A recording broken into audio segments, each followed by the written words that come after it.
remercier le Seigneur pour le choix qu'il a porté en ma modeste personne. Et aussi remercier la classe dirigeante pour l'opportunité qu'il me donne d'être derrière ce pupitre ce matin. Amen. Et le thème de mon sermon de ce matin, le thème du sermon de ce matin, c'est le célibat, une étape de malédiction ou de bénédiction. Tiré dans le livre de 1 Corinthiens, chapitre 7, verset 32, chapitre 7, verset 32 à 38. Vous me permettez, je vais lire. Mais avant, je vais un peu fouiller dans mon téléphone.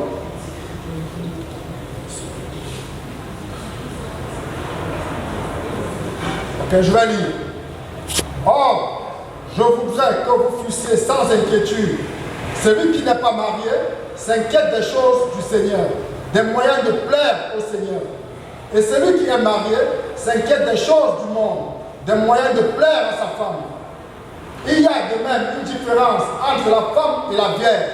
Celle qui n'est pas mariée s'inquiète des choses du Seigneur, afin d'être sainte de corps et d'esprit. Et celle qui est mariée s'inquiète des choses du monde, des moyens de plaire à son mari. Je dis cela dans votre intérêt. Ce n'est pas pour vous prendre au piège, c'est pour vous porter à ce qui est bien séant et propre à vous attacher au Seigneur sans distraction. Si quelqu'un regarde comme déshonorant pour sa fille de dépasser l'âge limite et comme nécessaire de la marier, qu'il fasse, qu'il veut, il ne prêche point comme se marie. Mais celui qui a pris une ferme résolution sans contrainte avec l'exercice de sa propre volonté, qu'il a décidé à son cœur de garder sa fille vierge, celui-là fait bien.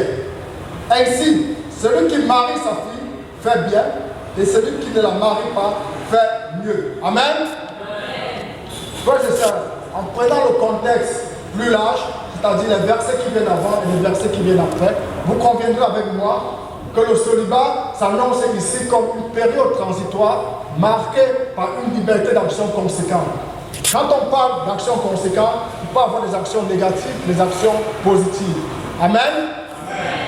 Mais certaines personnes perçoivent le célibat comme une fin en soi et le vivent généralement mal. Ils le vivent dans l'échec, ils le vivent dans l'insatisfaction. Et pourquoi le vivent mal? Ils le vivent mal tout simplement parce qu'ils sont à l'écoute.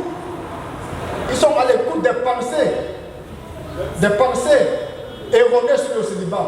Ils sont à l'écoute des pensées mensongères sur le célibat que l'ennemi veut nous inculquer. Amen. Et ces pensées, pourquoi l'ennemi veut nous inculquer ces pensées? Tout simplement parce que l'ennemi veut nous éloigner des privilèges, des faveurs que procure le célibat. Ça, c'est l'objectif de l'ennemi. Nous inculquer des pensées qui ne sont pas vraies. Amen. Et ces pensées ont plusieurs sources. Ces pensées proviennent des familles, ces pensées proviennent des amis, ces pensées proviennent même aussi des systèmes de gouvernance. Amen, frères et sœurs. Et les gens pensent qu'être célibataire, tu vis sans but. En d'autres termes, tu es un voyou. C'est ce que les gens pensent de célibataire. Les gens pensent qu'être célibataire, tu es un bébé. Tu es un éternel bébé. Ça veut dire tu es incapable de t'occuper de toi-même. Tu es incapable de t'occuper d'une famille. Amen. Les gens pensent qu'être célibataire, tu es égoïste. Tu ne penses qu'à toi. C'est ce que les gens pensent. Et parfois, ce n'est pas toujours vrai. Amen. Les gens condamnent les célibataires parce qu'ils n'ont pas de partenaire. On trouve même qu'ils ne sont pas des vrais hommes, entre guillemets. On trouve qu'ils sont impuissants. Amen. C'est ce que les gens pensent des célibataires. Amen. Certaines personnes pensent, certaines familles, je veux dire, pensent que le fait de ne pas avoir des enfants avant un certain âge, tu fais la honte de la famille. Et certains célibataires se livrent aux activités peu recommandées avant cette période. Et du coup, ils le vivent mal. Amen. Dans certaines structures de la place, on préfère embaucher des mariés que des célibataires. Pourquoi? Parce qu'on trouve que les célibataires ne sont pas des personnes responsables. Les célibataires ne sont pas promus à certains postes de responsabilité.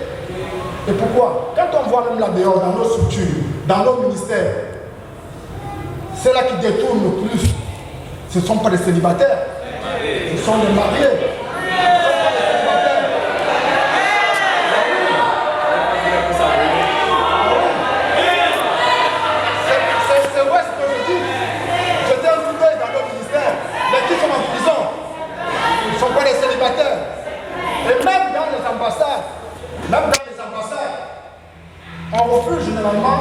le visa aux célibataires. Pourquoi? Parce qu'on s'est dit, en allant, ils ne vont plus revenir. On s'est dit, ils n'ont pas laissé là derrière. Ils n'ont pas laissé une famille qui peut les attirer à revenir au moment où ils doivent rentrer. Même les ambassades refusent. Amen.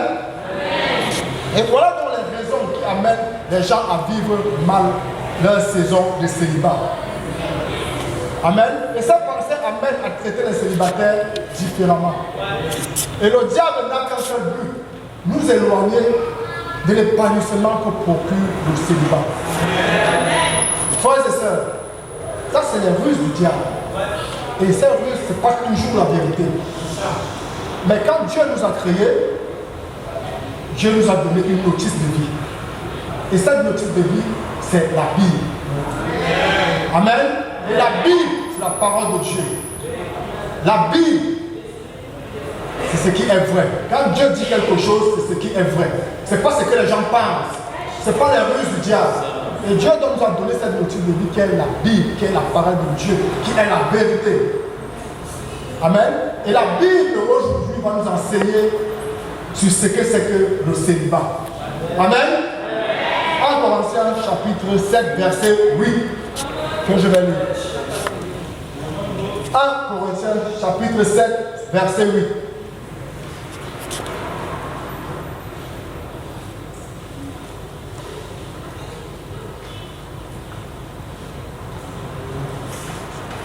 Me permettez, je vais finir.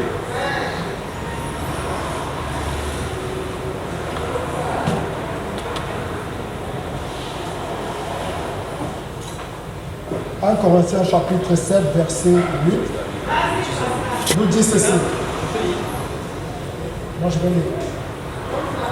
Je voudrais que tous les hommes fussent comme moi, mais chacun tient de Dieu un don particulier. L'un d'une manière, l'autre d'une autre manière. Amen. On voit clairement que le célibat est un don de Dieu. Amen, frères et sœurs. Et Paul ici nous dit que certaines personnes ont le don du célibat et d'autres du mariage. On peut prendre l'exemple de Paul. Amen. Qui n'aurait pas été un missionnaire si efficace s'il avait été marié. Mais de l'autre côté, on peut voir que d'autres personnes sont plus efficaces à servir Dieu en étant en couple ou en étant mariés. Et ces deux types de personnes ont la même importance devant Dieu. Amen. Donc le célibat ici n'est pas une malédiction ou un signe que quelque chose ne va pas chez le célibataire. Amen. Vous voyez que célibataire ou marié, on a les mêmes privilèges aux yeux de Dieu.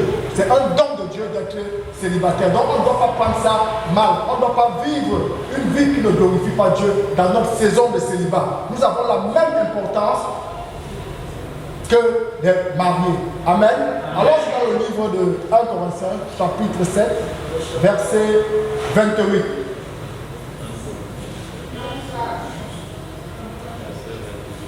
Verset 28.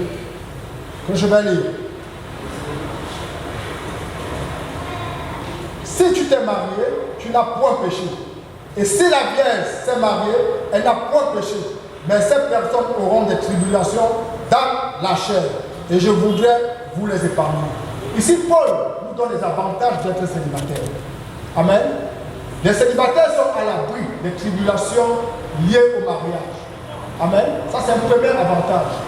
Comme certains couples font rarement étalage des souffrances qu'ils vivent dans le mariage, c'est pourquoi certains célibataires peuvent idéaliser le mariage. C'est pourquoi certains célibataires veulent déjà vivre une vie de marié sans être marié. Alors que dans le mariage, il y a beaucoup de tribulations. Et ça, c'est l'apôtre Paul qui nous dit que dans le mariage, il y a beaucoup de souffrances. Et Paul nous dit qu'en tant que célibataire, il voudrait nous épargner de ces souffrances liées au mariage. Amen.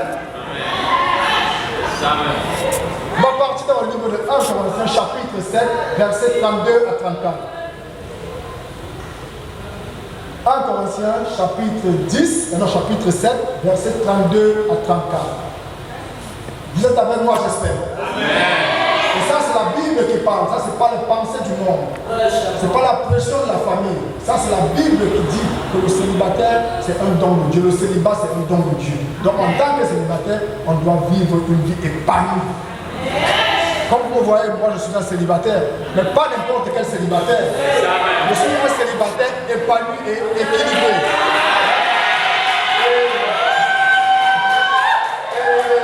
Et ça se voit. Hein? 1 Corinthiens chapitre 7, verset 32 à 34. La Bible dit, or je voudrais que vous fussiez sans inquiétude. Celui qui n'est pas marié s'inquiète des choses du Seigneur, des moyens de plaire au Seigneur.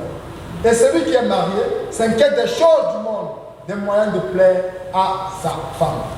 Comme deuxième avantage, c'est ce que Paul nous dit, le célibataire peut se consacrer pleinement à l'œuvre de Dieu, de développer sa relation avec Dieu, de passer pleinement du temps avec Dieu, afin de découvrir le plan de Dieu pour sa vie. Amen. Ici, dans cette saison de célibat, c'est le moment où nous devons être à l'intimité avec Dieu, pour découvrir notre destinée. Amen. On doit être proche de Dieu. C'est un autre avantage. Pourquoi? Parce qu'on a tout ce temps libre. Ce temps, c'est pour nous, c'est pour faire en tant que célibataire. C'est pour nous rapprocher de Dieu. Amen. Donc, ici, Dieu voudrait nous utiliser pendant notre saison de célibat. Amen. 1 Corinthiens chapitre 10, verset 31.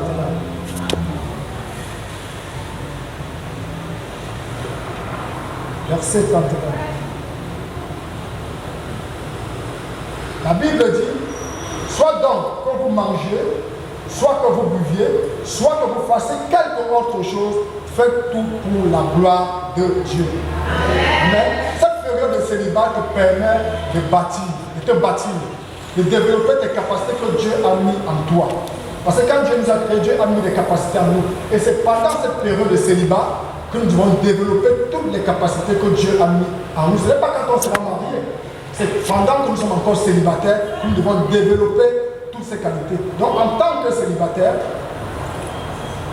on doit vivre pour la gloire de Dieu. Même si c'est dans les moindres choses. Même si dans les moindres choses, on doit voir la gloire de Dieu se manifester dans la vie du célibataire. On doit voir la gloire de Dieu apparaître au travers de nos vies. Voilà encore les avantages du célibat. Mais ainsi, nous ne devons pas considérer le célibat comme étant une malédiction. Le célibat, c'est un moyen de démontrer la gloire de Dieu dans nos vies, de développer les capacités que Dieu a mis en nous. Donc le célibat ici, on ne doit pas considérer ça comme étant une malédiction. Amen. Dans le célibat, le plus important dans le célibat, ce n'est pas d'avoir une conjointe, ce n'est pas d'avoir un conjoint. Mais le plus important, c'est de servir Dieu. Le plus important, c'est d'obéir à la parole de Dieu. Le plus important, c'est de mettre en pratique la parole de Dieu. Pourquoi? Parce que quand Dieu a un projet à accomplir dans ta vie, Dieu veut d'abord accomplir un projet en toi. Si Dieu veut accomplir un projet de mariage dans ta vie, Dieu veut d'abord te bâtir ton caractère. Parce qu'on ne se marie pas pour être heureux. C'est ce qu'on se trompe généralement. On ne se marie pas pour être heureux. Mais on se marie pour rendre l'autre heureux. On se marie pour rendre l'autre heureux. C'est dans ta période de célibat qu'on bâtit ton caractère. Quand Dieu commence à bâtir ton caractère, pour que tu sois la bonne personne pendant le mariage.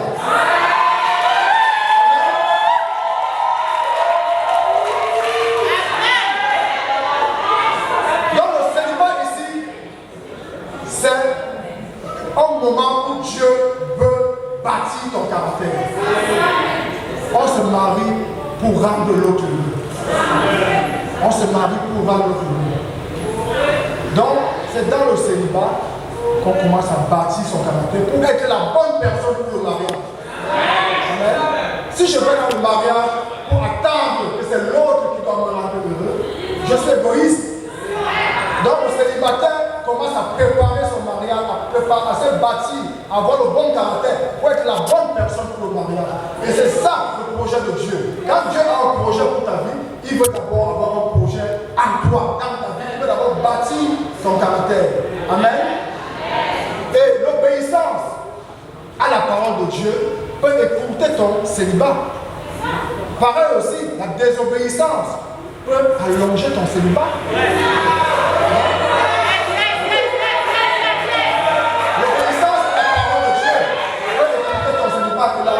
Et la désobéissance peut allonger ton célibat. Pourquoi? Parce que Dieu va aussi prendre assez de temps pour bâtir ton caractère.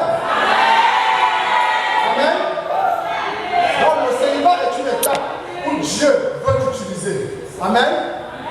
1 Corinthiens chapitre 7 verset 9.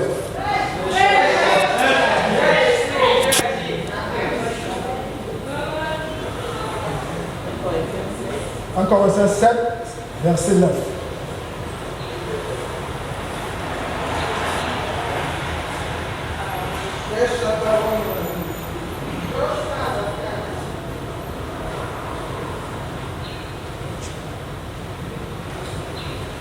Chapitre 9, 1 Corinthiens 7, chapitre 7, verset 9.